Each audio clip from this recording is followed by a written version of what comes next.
नमस्कार, पुणे प्लस मध्ये मी शिवानी तुम्हा सगळ्यांचं स्वागत करते। सिंहगड रोड परिसरातील अनेक समस्या, त्या समस्यांवरील उपाय अशा अनेकविध गोष्टींची चर्चा करण्यासाठी आज आपल्या सोबत उपस्थित आहेत माननीय महेंद्र धावडे आणि सौ संगीता धावडे, दोघेही स्वातंत्र्यवीर सावरकर क्रीडा प्रतिष्ठानचे संस्थापक अध्यक्ष आहेत।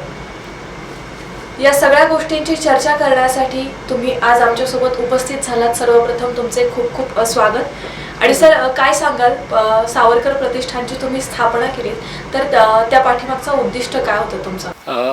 1987 साली मी आणि माझ्या दोन मित्रांनी पुणे ते नेपाळ असा सायकल दौरा केला होता व्यसनमुक्तीच्या प्रचारासाठी।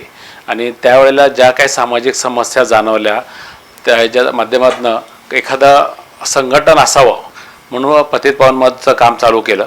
पतित पावनच्या संघटनेच्या माध्यमातून काम करताना काही मर्यादा यायला लागल्या की म्हणून सावरकर प्रतिष्ठानची स्थापना केली। समविचारी 6-7 मित्रांनी मिळून आम्ही एक सामाजिक संघटना की जेणेकरून सामाजिक प्रश्नांना आणि यांना आवाज मिळेल आणि त्या माध्यमातून काम करण्यासाठी आम्ही सावरकर प्रतिष्ठानची स्थापना केली। आणि सावरकरांवरचं प्रेम हाही त्या मागचा उद्देश होता, प्रतिष्ठानला सावरकरांचं नाव देण्यामागचा। सावरकर प्रतिष्ठानच्या माध्यमातून दरवर्षी आनंद चतुर्दशीला जे पोलीस बंदोबस्ताला असतात त्यातले साधारण 1100 पोलिसांना दोन्ही वेळचं जेवण नाश्ता जागेवर पुरवला जातो। दर महिन्याला सावरकर प्रतिष्ठानातर्फे ससूनमधील एखाद्या गरजवंताच्या ऑपरेशनचा खर्च केला जातो। दरवर्षी नरक चतुर्दशीच्या दिवशी सावरकरांच्या कर्वे रोड येथील स्मारकावर दीपोत्सव साजरा केला जातो।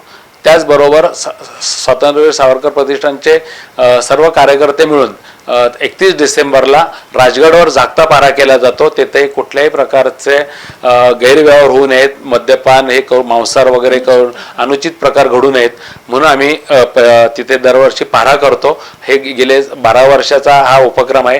पोलिसांच्या जेवणाचा उपक्रम गेली 22 वर्ष झाली चालू आहे। त्यामुळं सावरकर प्रतिष्ठानला दरवर्षी पुणे पोलीस पुरस्कार दिला जातो, त्याला विघ्नार्थ पुरस्कार असं नाव आहे। आणि त्या माध्यमातून सावरकर प्रतिष्ठानमध्ये अनेक सार्वजनिक आणि सामाजिक उपक्रम राबवले जातात। पुढचा प्रश्न सर असा आहे की सिंहगड रोड परिसरात जसा मी सुरुवातीला उल्लेख केला की अनेक समस्या आहेत, तर त्या समस्यांबद्दल काय सांगाल आम्हाला? नक्की कोणकोणत्या प्रकारच्या समस्या स्थानिक नागरिकांना आणि इतर नागरिकांना भेडसावतात?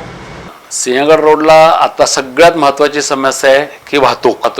एकच रोड असल्यामुळे आणि प्रचंड प्रमाणामध्ये झालेली बांधकामं ह्याच्यामुळे सिंहगड रोडला वाहतुकीची कोंडी दिवसेंदिवस वाढत चाललेली आहे। सार्वजनिक वाहतूक एकदम निकृष्ट दर्जाची असल्यामुळे लोक त्याचा अजिबात वापर करत नाहीत असं दिसतं। बऱ्याच वेळेला गाड्या बंद पडणं ह्या प्रकारामुळे लोक चिडचिड करून स्वतःची गाडी घेण्याला प्राधान्य देतात, त्यामुळे दिवसेंदिवस वाहतूक समस्या वाढलेली आहे।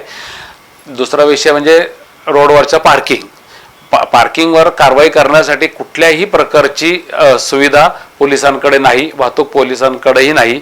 आणि त्यामुळे पार्किंगवर आणि सार्वजनिक वाहतुकीवर किंवा सार्वजनिकतेच्या गैरव्यवहारावर तक्रार करायचा जरी विचार केला कोणी तरी खूप नागरिकांवर बंधने येतात आणि त्यामुळे नागरिक स्वतःचं वाहन आणि त्याच्या सोयीने तो लावतो, त्याच्यासाठी तो कुठलेही बंधन पाळत नाही असेल, त्यामुळे वाहतूक समस्या अजून क्लिष्ट होत चाललेल्या आहेत। सिंहगड रोडला पर्यायी रस्ता नाहीये आणि सार्वजनिक वाहतूक सक्षम नाहीये, त्यामुळे आपापली स्वतंत्र वाहनांची संख्या जास्त असल्यामुळे वाहतूक कोंडी हा सिंहगड रोडचा मोठा प्रश्न आहे। आणि त्याच्यावरती असं एक उपाय आहे की राजाराम ब्रिज पासूनच आपल्याला एक उड्डाण पुलाची गरज आहे, परंतु तो उड्डाण पूल सुद्धा डायरेक्ट दाहेरीपर्यंत नसावा, जो प्रत्येक चौकामध्ये फ्लायओव्हर सारखा वरून गेला तर लोकांना रस्ता क्रॉस करणं आणि वाहतूक सुरळीत होणं जास्त उपयोगाचं होईल। तो पूल जर संपूर्ण सरळ जर केला की राजाराम पूल ते दाहेरी तर मधल्या लोकांना त्याचा वापरच करता येणार नाही। त्या चौक पास करण्यापुरता आणि चौकातली कोंडी पार करण्यापुरता त्या पुलात तेवढाच पुलाचा हे व्हावा की जेणेकरून खर्चही कमी होईल आणि लोकांना फक्त सिग्नल टाळून पुढे जाणं सोपं होईल आणि परत मूळ रस्त्याला येणंही सोपं जाईल। नाहीतर तो रस्ता जर पूर्ण केला तर त्यावरनं फक्त दाहेरीच्या बाजूला जाणारी वाहतूकच चालू राहील आणि त्यांनी समस्येमध्ये फार फरक पडणार नाही। आणखीन एक इथे प्रॉब्लेम आहे म्हणजे पथारीवाल्यांचा। सिंहगड रोडला रस्त्याच्या कडेनी पथारीवाल्यांची संख्या जास्त असल्यामुळे त्यांचा पसारा, त्यानंतर त्यांचे टेम्पो आणि त्याच्याही पलीकडे नागरिक आपल्या गाड्या लावून खरेदीला थांबतात आणि त्यामुळे वाहतुकीला अडथळा येतो. त्याच्यासाठी तिथे प्रॉपर ठिकाणी सर्वांना वापरायला सोपी आणि ॲक्सेसेबल असेल अशा मंडईची गरज आहे आणि त्याच्यासाठी योग्य मार्ग काढून त्या ठिकाणी जर चांगली मंडई झाली तर हा रस्त्यावरचा पथारीवाल्यांचाही प्रश्न सुटेल आणि नागरिकांनाही एकाच ठिकाणी व्यवस्थित भाजी आणि इतर गोष्टींची खरेदी करता येईल. म्हणजे यात नागरिकांची चूक नाही आहे, कारण त्यांना खरेदी करायची आहे आणि पथारीवाल्यांनाही आपला व्यवसाय करायचा आहे, पण त्यांना जर एक कॉमन प्लॅटफॉर्म मिळाला तर हा रस्त्यावरचा लोड कमी होऊ शकतो. आणि आमचा सिंहगड रोडच्या BRT-ला विरोध राहील, कारण जोपर्यंत हे वाहतूक सार्वजनिक वाहतूक व्यवस्थित होत नाही तोपर्यंत BRT करणं अतिशय चुकीचं आहे. आणि पूल करताना सुद्धा जर डिवायडर काढला तर साधारण 6 फुटाची जागा पुलाला वापरता येईल आणि 6 इंचाची मध्ये डिवायडेशन जर केलं तर साधारण 5.5 फुटाची जागा पुलासाठी वापरता येईल. सर, पाण्याचा प्रश्न देखील म्हणजे पाणी नसणं हा खरं तर सिंहगड रोडचा प्रश्न नाहीये. पाणी प्रमाणापेक्षा जास्त अतिशय दुरावस्थेने वापरलं जात आहे, पाण्याची हेळसांड केली जाते, हा मोठा प्रश्न त्या ठिकाणी उद्भवला जातो. तर त्याबद्दल काय सांगाल? सर्व पुण्याचा पाण्याचा जो विषय आहे तर सिंहगड रोडला जे पाणी येतं त्याच्या मोस्टली सगळ्या टाक्या ज्या आहेत ह्या उंचावर आहेत, म्हणजे तळजाईच्या पठारावर त्या टाक्या असल्यामुळे येणारं पाणी खूप स्पीडनी खाली येतं. पण ते ज्या टोकाला जे थांबतं त्या टोकाला त्याचा प्रवाह खूप जोरात जातो, तिथं पाणी खूप मिळतं. आणि सिंहगड रोडला लागून ज्या सोसायटी आहेत त्यांना पाण्याचा स्पीड किंवा मिळण्याचं प्रमाण हे कमी पडतं. आणि सिंहगड रोडच्या उजव्या बाजूला म्हणजे नदीकाठच्या बाजूला ज्या आहेत त्या बऱ्यापैकी जुन्या बिल्डिंग्स असल्यामुळे तिथं टाकीला कॉक असणं किंवा बॉल कॉक करून पाणी वाहून जाण्याचं प्रमाण बंद होणं हे कमी असल्यामुळे त्या टाक्या रोज ओव्हरफ्लो होऊन वाहून जातात. तर ते जर प्रमाण कमी केलं आणि थोडा मध्ये जर एखादा कॉक करता आला की जेणेकरून पुढचं पाणी 1 तासभर बंद करून मागच्यांना, तर दोन्हीकडेही पाणी मिळेल.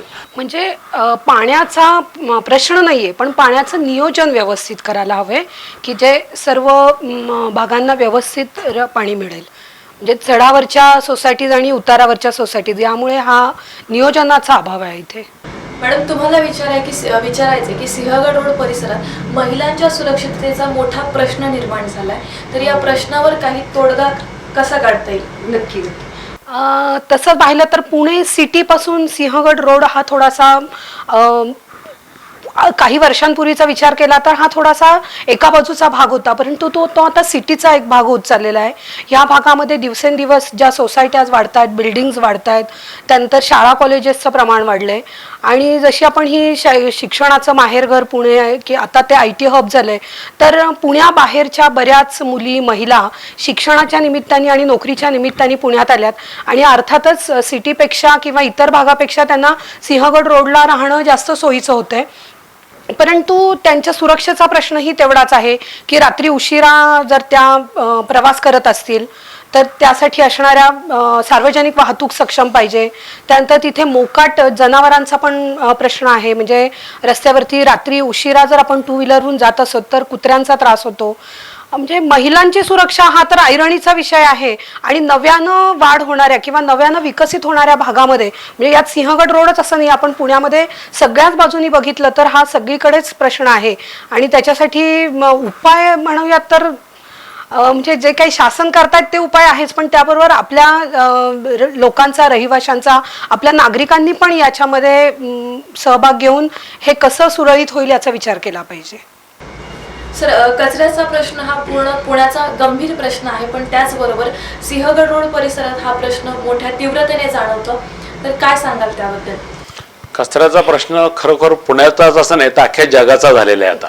आणि सिंहगड रोडचा जास्त झाला आहे, कारण सिंहगड रोड पूर्वी ग्रामपंचायत असल्यामुळं त्यावेळेस त्याचं नियोजन नव्हतं. पूर्वी सर्व कचरा नाल्यांमध्ये आणि ह्याच्यामध्ये टाकला जात होता. आता पुणे कॉर्पोरेशनच्या माध्यमातून तो उचलला जातो, पण त्याचं उचलण्याचं प्रमाण हे फार कमी आहे. कारण एकतर गर्दी आणि वाढलेली लोकसंख्या आणि सगळ्यात महत्त्वाचं म्हणजे की थोडीफार नागरिकांची पण उदासीनता की माझं काम कचरा करण्याचं आहे, कचरा उचलण्याचं काम कॉर्पोरेशनचं आहे कारण मी टॅक्स भरतो.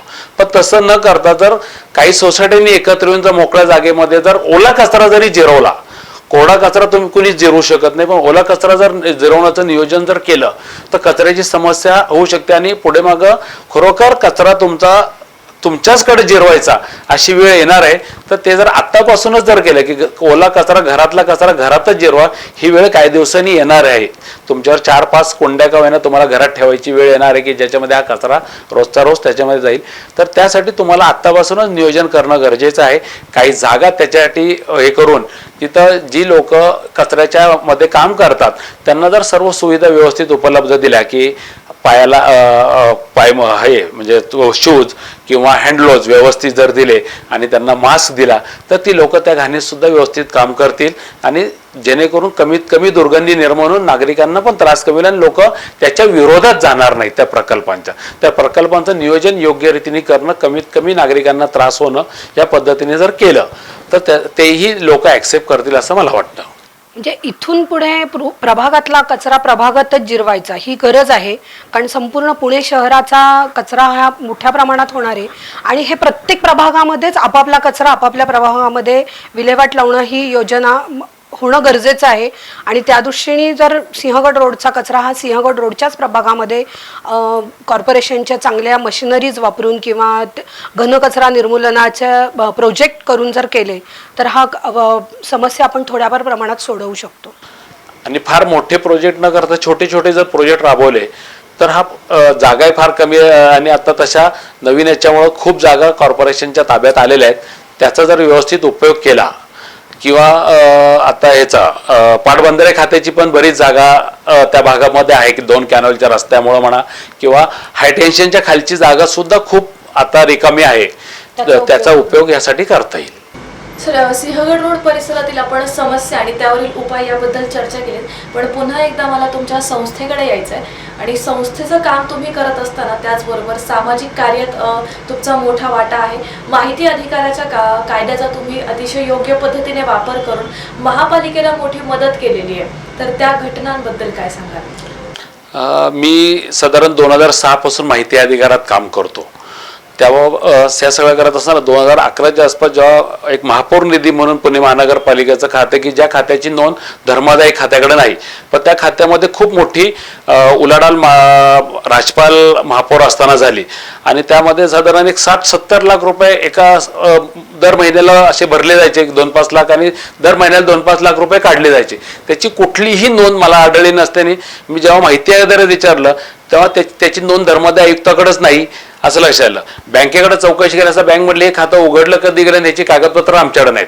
महापौरांना सदर निधीचा जेव्हा हिशोब मागितला की तुम्ही ह्या लोकांना ज्यांना मदत दिली असं दिसतंय तर तुम्ही ह्याचा आम्हाला हिशोब द्या, कुणाला दिली, कुणाकडनं पैसे आले. ते म्हणले मी याला बांधलेला नाही. म्हटलं असं नाही, हा निधी महापौरांच्या नावाखाली आहे, राजपालांचा निधी नाही, तर तुम्ही आम्हाला हिशोब द्या. त्यांनी मला नाकारलं आणि उलट माझ्यावर त्यांनी मी कुठल्या तरी पक्षाचा कार्यकर्ता आहे हा इलेक्शनसाठी असे केल्यानंतर मी पुणे महानगरपालिकेच्या आयुक्त यांना प्रतिवादी करून आणि महापौरांना प्रतिवादी करून हायकोर्टामध्ये उच्च न्यायालयामध्ये जनहित याचिका दाखल केली. माननीय उच्च न्यायालयाने त्याची दखल घेऊन पुणे शहराबरोबरच महाराष्ट्रातल्या 16 महानगरपालिकांमधला महापौर निधी खातं बंद करायला लावलं. धर्मादाय आयुक्तांकडून ह्या सर्व प्रकरणाची चौकशी करून अहवाल सादर करून तो अहवाल आता नुकताच हायकोर्टामध्ये सबमिट झालेला आहे आणि त्याच्यामध्ये आता निर्णय अपेक्षित आहे.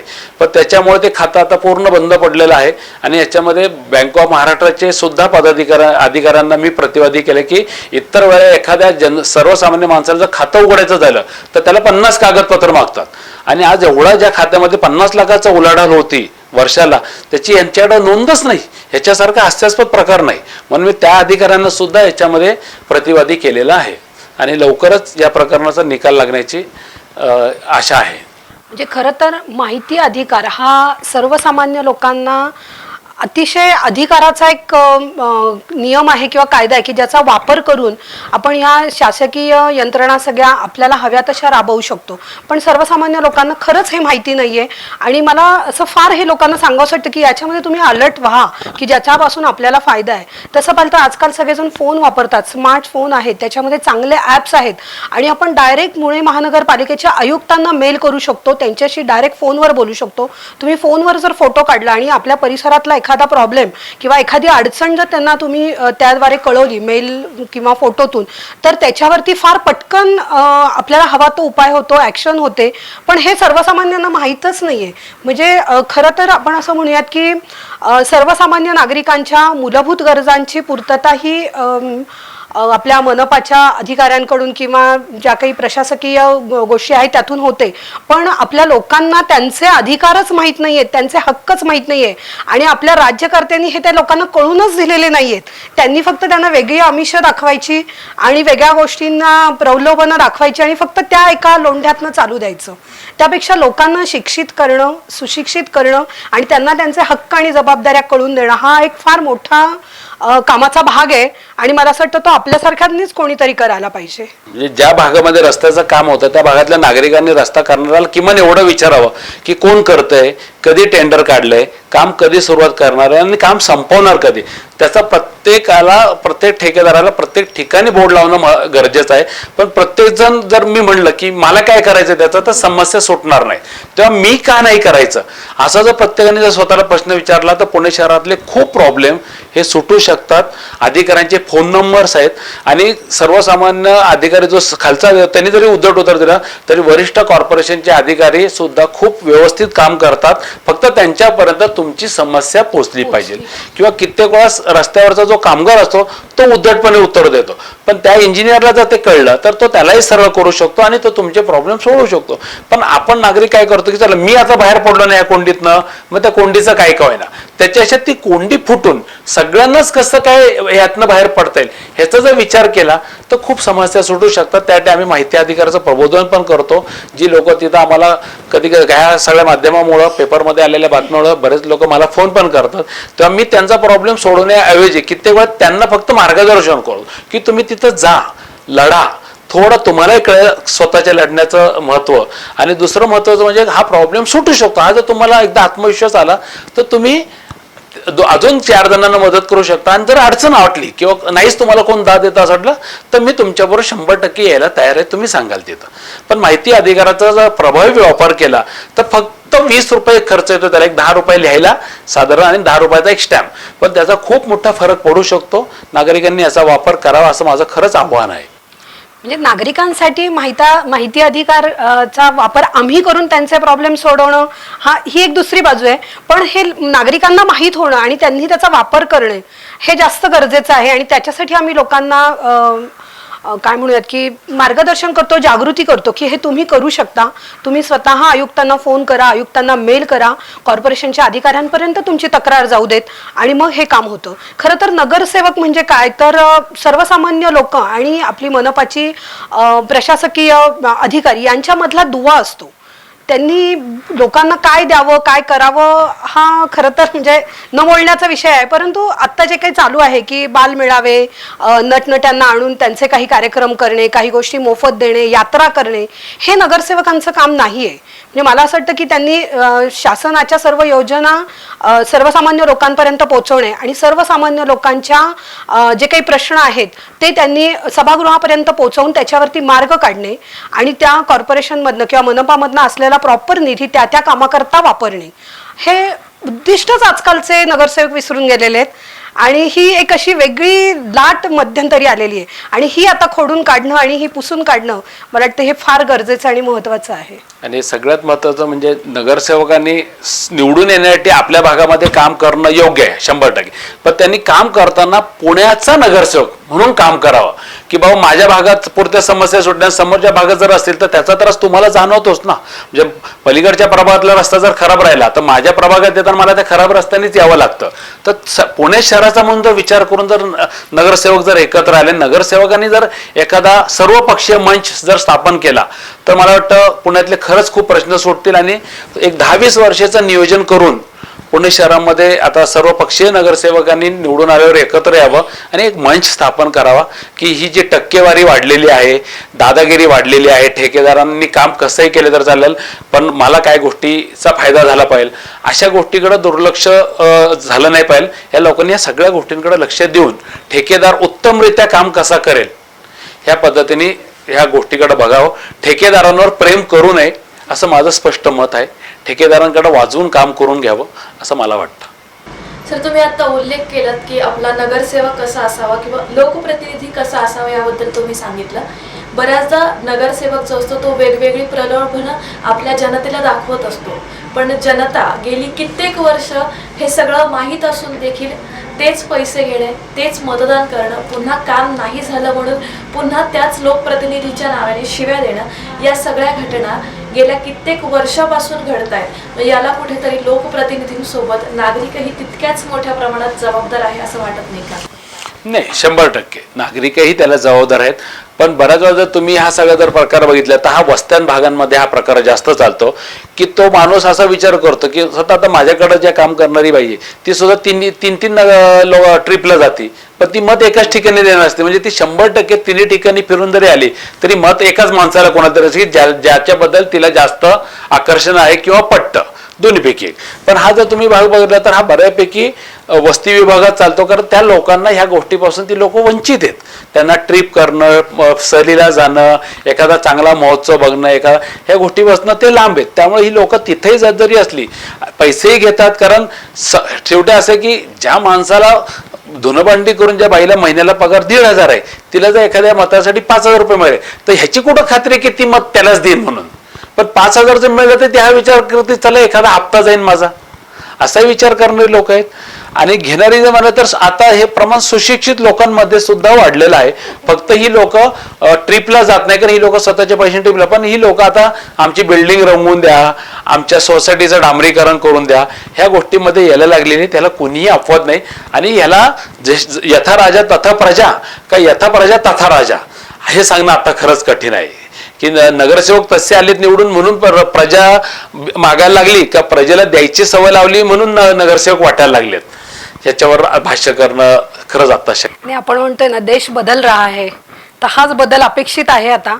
आणि मला वाटतं या निवडणुकीमध्ये लोक हे दाखवून देतील की या ज्या चुकीच्या गोष्टी आहेत या बदलायलाच पाहिजेत आणि आपण बदललं पाहिजे, आपल्याबरोबर आपलं शहर बदललं पाहिजे आणि आपण आणि शहर बदलत असताना या सगळ्या सिस्टीम्स बदलल्या पाहिजेत. याच्यासाठी खरोखर सांगतो की आत्ताची जी तरुणाई आहे ती या सगळ्याला खूप हॅबिच्युअल आहे की ATM वापरणं, कार्डमध्ये पेमेंट करणं. आणि ह्या सगळ्यांनी ह्यामुळं आज ही नोटाबंदी पण आनंदाने स्वीकारली ना. पुण्यात तरी तसं चित्र आहे. ऑल ओव्हर पुण्यात कधी कोणा कमी पैसे मिळाल्यात म्हणून भांडणं झालीत, मारामार झाल्यात, असं कुठंच आत्ता निर्माण झालेलं नाही. तर ह्या सगळ्या लोकांनी आता एक प्रकारे पॉझिटिव्ह घेतलं की चला बघू यातून तरी काय फरक, 50 दिवस तर पण. आणि खरोखर फरक दिसतोय. डिजिटल इंडिया म्हणून आपण जे काय आता आपण स्मार्ट कार्ड ह्या सगळ्यातनं जो काय वापर आता होतोय, कॅशलेसच्या दृष्टीने, कॅशलेसपेक्षा मिनी कॅश असा एक आपण त्याला म्हणू. पूर्ण कॅशलेस अजूनही शक्य नाहीये, पण मिनी कॅश वापरण्याचं प्रमाण वाढलेलं आहे. तर या सगळ्याचा फरक होईल. आणि आताची तरुण पिढी मला ह्याच्यामध्ये फार आशावादी वाटते की तरुण पिढी याच्यामध्ये 100% बदल घडवल. कारण तरुण पिढीला आता ह्या गोष्टीचं अट्रॅक्शन नाही, कारण त्यांच्या मोबाईलमध्ये आता इतकं काही आहे की त्यांना ह्या जाऊन कुठली तरी यात्रा करणं आणि ह्याचं हे नाहीये. तर ती तरुण पिढी नक्की ह्या सगळ्या नगरसेवकांना आता बदलायला भाग पडेल. नाही, बदल होतोय, होणार आहे हे नक्की आहे. आणि या मनपाच्या 2017 पासून तर नक्की बदल होतोय. आणि आता हे सगळं लोकांनी खूप पॉझिटिव्ह घेतलेलं आहे आणि सहकार्य पण केले. मेरा देश बदल रहा है, डिजिटल होतोय माझा भारत, या सगळ्या गोष्टींचा उल्लेख तुम्ही आता केला. पण पुणे महानगरपालिकेच्या ऐन निवडणुकीच्या पार्श्वभूमीवर या सगळ्या गोष्टी केल्या जात आहेत असं वाटत नाही का? नाही, हा जो नोटाबंदीचा किंवा इतर जो निर्णय आहे तर तो जर तुम्ही बोलला तर हा संपूर्ण भारतात राबविला गेला. ह्याचा पुण्याशी काही संबंध नाही किंवा पुणे शहराच्या आसपासच्या परिसरात म्हणजे असा कुणाचा नाही. हा निवडणुकीशी संबंध नाही. हा मोदींनी त्यांच्या पद्धतीने त्यांच्या विचारांनी घेतलेला निर्णय आहे. हा कुठेही वाटला म्हणला तर काही जण असेही म्हणतात ना विरोधी पक्ष की याचा फटका आता तुम्हाला कसा बसेल बघा. हा मोदींनी त्याचा विचार केला. मोदींनी आता एवढाच विचार केला गेलाय की भारताचं भलं व्हायचंय. त्यांना भारत तुम्ही जर बघितलं तर मोदींनी आता एवढ्या 2.5-3 वर्षामध्ये कुठेही कुठल्याही धार्मिक विषयावर चर्चा केलेल्या नाहीत, धार्मिक विषयावर ते बोललेले नाहीत.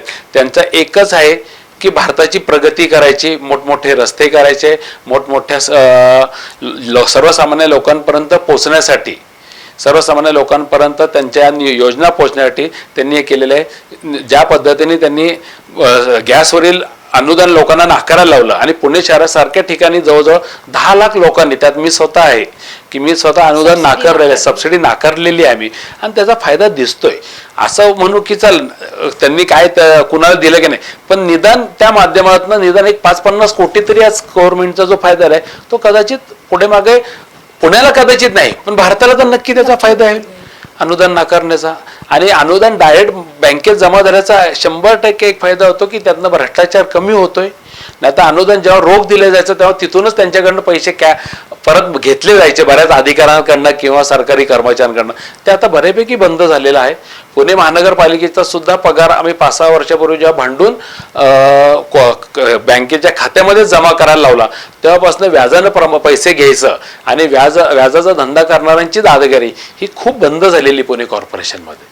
खूप महत्त्वपूर्ण गोष्टींवर आज आपण चर्चा केली. खास करून सिंहगड रोड परिसरातील अनेक समस्यांवर आपण चर्चा केली आणि भविष्यात किंवा आता पुढे त्या समस्यांवर काय उपाय असायला हवे या सगळ्या गोष्टींबद्दल तुम्ही प्रेक्षकांसोबत आमच्यासोबत मनमुराद गप्पा मारल्यात त्याबद्दल तुमचे पुणे प्लस कडून खूप खूप आभार. धन्यवाद.